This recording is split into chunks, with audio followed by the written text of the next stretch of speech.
Hey, Steve. I want to read you something by Dr. Brandon Bieber in his video Multiple Sclerosis Research Outcomes. What you want is to walk better and farther, have good cognitive function, better vision, less pain, less fatigue, live longer, be able to play with your grandchildren, that kind of thing.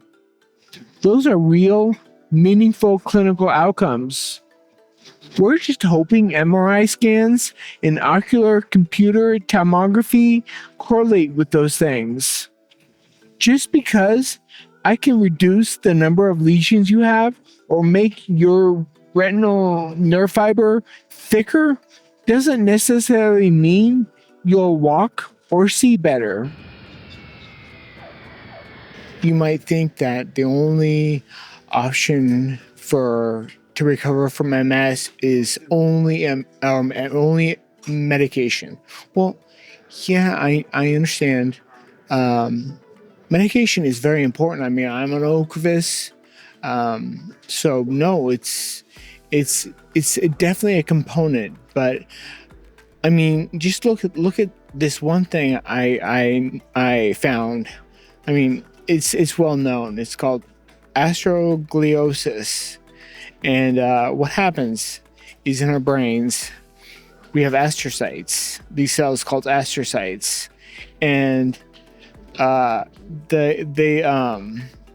when the attack in MS happens, astrocytes proliferate around the attack and form glial scars.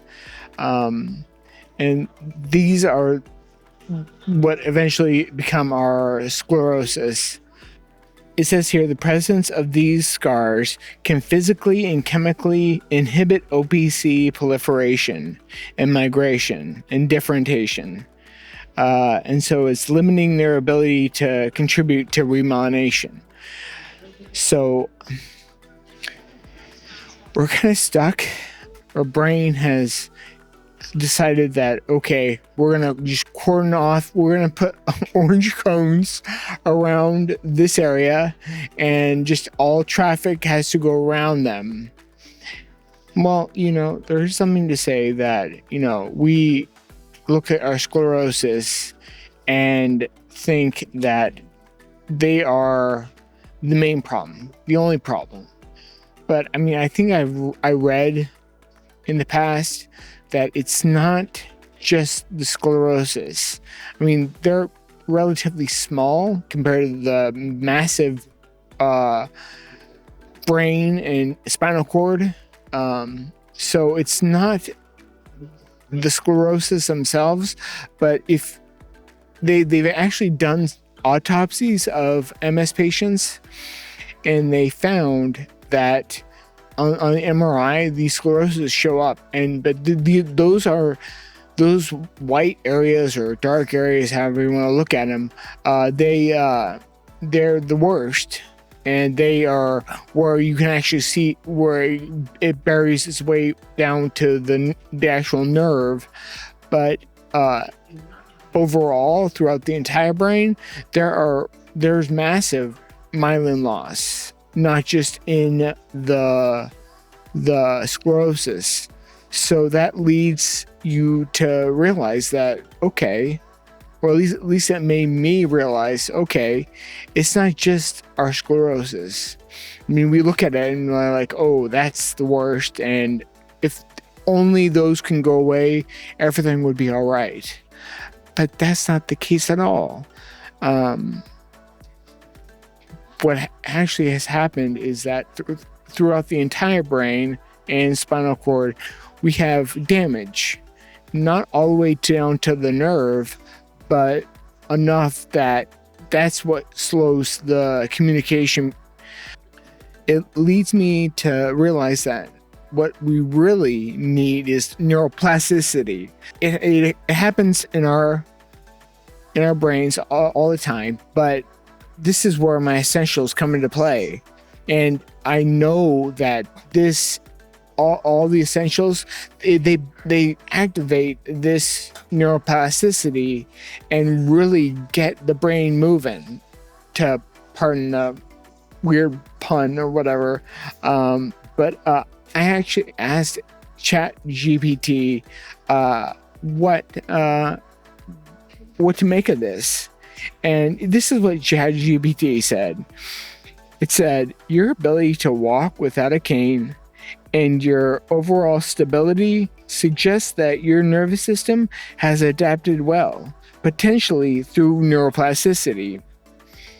This adaptability is crucial in recovery and system management in MS. The brain's ability to reroute functions can mitigate, meaning make less severe or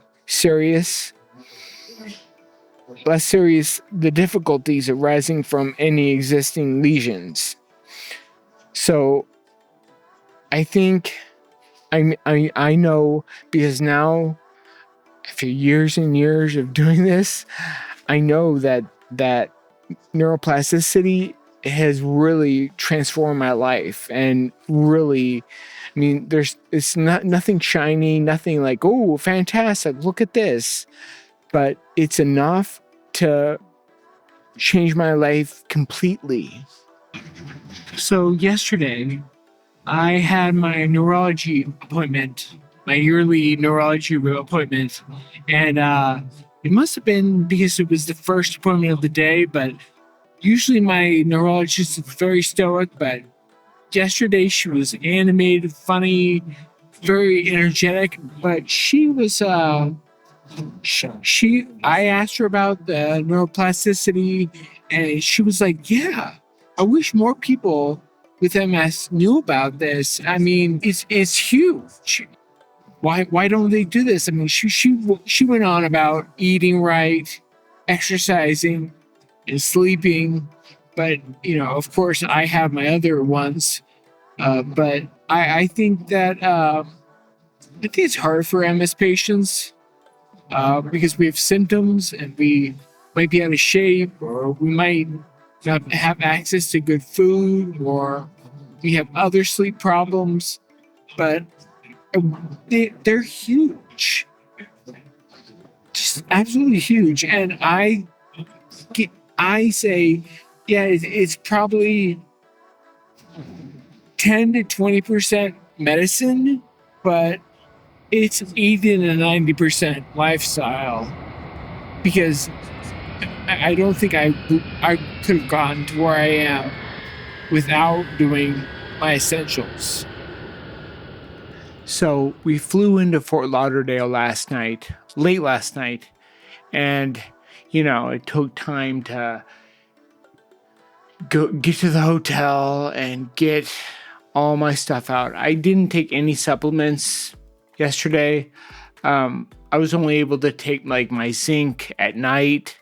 And I didn't even take my gabapentin because I missed it, because I set them in my checked luggage yesterday, and so I couldn't access any of my medicine or anything. But so I surprisingly slept really well last night. This morning I woke up, and what I packed was, I wanted to make sure I had my coconut butter, and I wanted to make sure I had my whey protein. Well, the whey protein, all you do is add water, and the whey protein's fine. But I needed to, if you've bought a coconut butter before, it comes and it's all hard, and you have to mix it up or whatever. So I've been thinking about like, how am I going to do this for months? I've been like, how on the cruise, how am I going to warm this coconut butter up? And that's exactly it. You warm it up. So I got some hot water, or I turned on the sink, filled it up, and just stuck it into the hot water, and just let it sit there for like 10 minutes. And I used my infusion blender to it was all right. I mean, it's kind of a cumbersome, and it's kind of messy, but it worked fine. And so I was able to get my coconut butter and my whey protein. And if I get my fat and my protein, I'm good.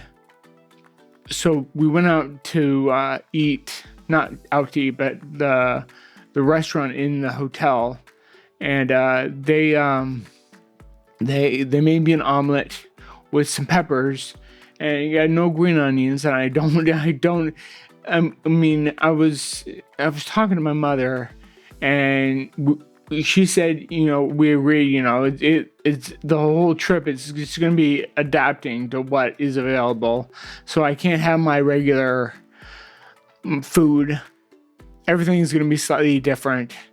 But I was able to have an omelet, which is my eggs, which I have every day. And I was able to have a little bit of red peppers, but no green onions. But overall, and this is a low day for me. I'm gonna be on a low day for today's Thursday, so Thursday, Friday, Saturday, and Sunday, because I'm not gonna be working out in the gym, because there is no gym to be had until I get on the ship. So get that. So it's gonna be a low day for the next 4 days, which is fine. I'm comfortable with. I knew that because we're gonna be in Fort Lauderdale in this hotel for today and tomorrow. Then Saturday we board the ship. Saturday morning, which I imagine it's gonna be crazy.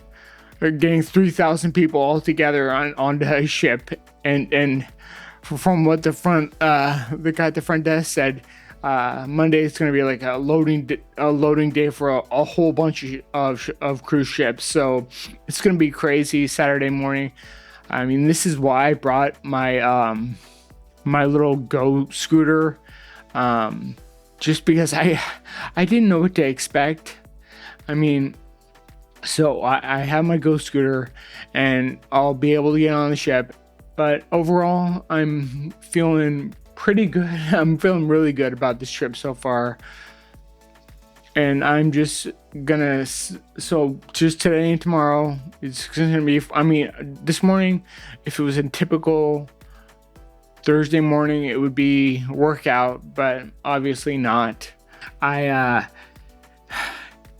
You would be surprised how many places don't offer salad. I mean, they do, but like this one I found, really pathetic, tiny sizes. But luckily, I found a Walmart, and I went in and got one of these things, a huge bin of these, and so I got 2 of them. So I think this is about a day's worth. And then I got some, and not, as I said, not always the perfect thing, but I found this at Walmart. It's some just garlic basil vinegar dressing, and with the chicken that I got, I definitely now have all my salads. And for my vegetables, this is what was a great find. I got this. It's like a veggie thing. So it has broccoli, Brussels sprouts, red cabbage, kale, carrots, and chickpeas. So not my normal, green onions and red peppers, but this will definitely do me for my salads. The only thing I don't have are black beans. It's the only thing at my diet that I kind of wish I had, but I guess I'll live with it for a few days.